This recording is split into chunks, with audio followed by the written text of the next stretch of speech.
Hello guys, welcome to a new video from the channel. This time we check how to fix can't download TikTok from App Store on iPhone.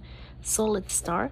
So first let's scroll down and let's go to general, and here on general just scroll down and let's looking for VPN and device management. If you have activate your VPN or disconnect, I recommend you to disconnect it. Okay, so just check here and disconnect the VPN.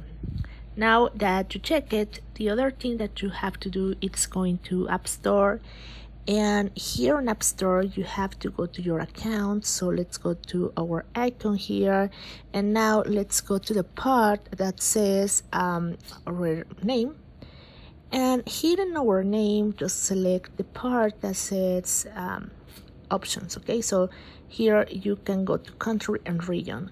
You have to check a country or region that it's available TikTok, because TikTok is not available in all countries, so you have to check first in what country is available and then change the region on your iPhone for that one. So guys, I hope this information helps you. Thank you for watching this video. Remember to subscribe and give thumbs up to this video.